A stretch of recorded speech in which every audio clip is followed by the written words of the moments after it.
Shalom, shalom. This is your sister Natina Israel here to deliver a message to my Hebrew-Israelite sisters, those who know that they are Israel and those who may not. Now, the purpose of this mini lesson or mini message is entitled Guarding Your Tongue. The purpose of this, first of all, I want to start off by saying that, again, this message is intended for my sisters. Now, it's not to discourage my brothers from listening to the things that I have to say, but the sole purpose is to inspire and uplift my sisters and give them a message out of love and not out of scorning. Now, I want to keep in mind, according to 1 Corinthians chapter 11, that the Messiah is over the man is over the woman, and Yah is over all. So us keeping that into perspective, we can um, start our lesson entitled Guarding Your Tongue. Now, it was on me to do this lesson because my sisters needed to know how unattractive they sound when they use such profane and foul language. You speak, it's okay to speak boldly when it comes to the word of the Most High Yah, but then when you take away the importance of the message when every other word out of your mouth is a bleep bleep bleep. You understand?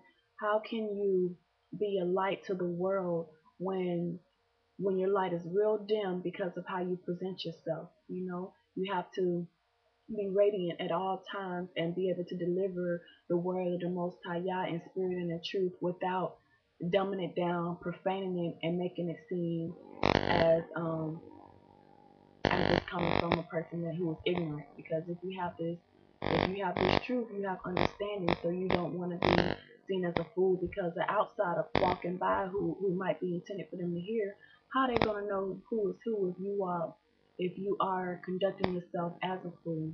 You know what? Let's take it to scripture.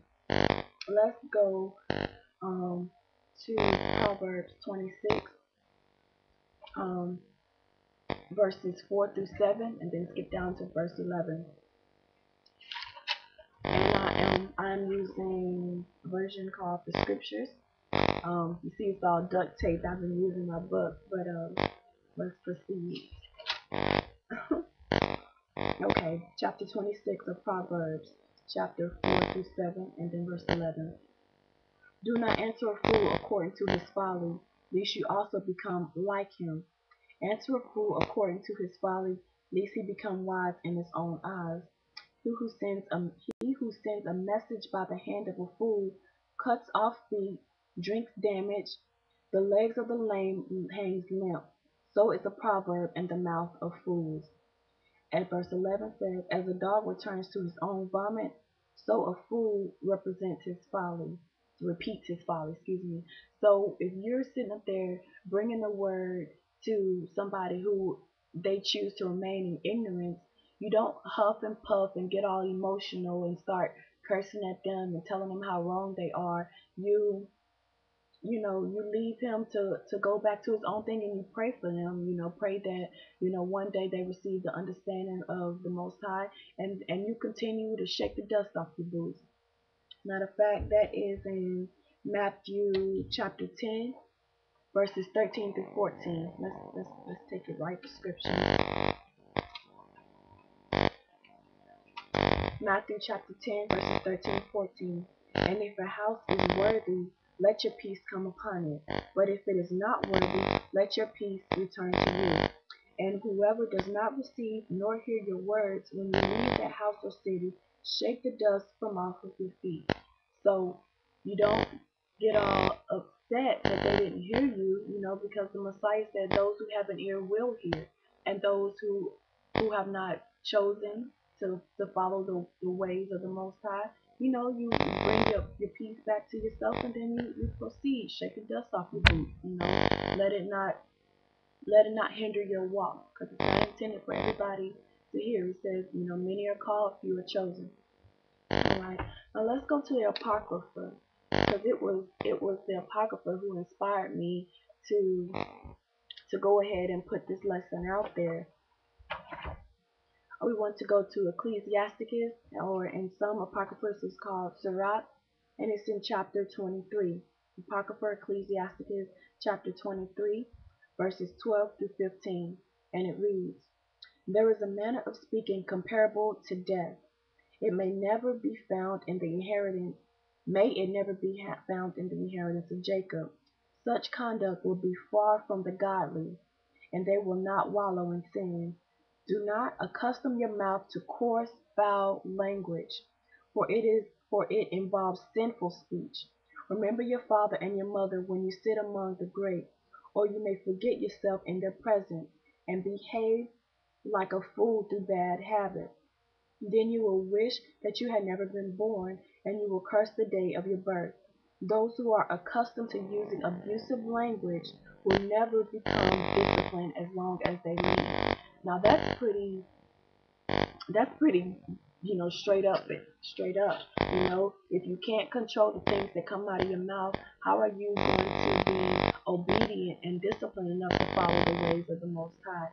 You have to do it in spirit and in truth. Like, for instance, how godly are you, if you can't even hold a conversation without defiling it, We it Proverbs chapter 22 verse 14 says, "The mouth of a strange woman is a deep pit, and one denounced by Yah falls in there."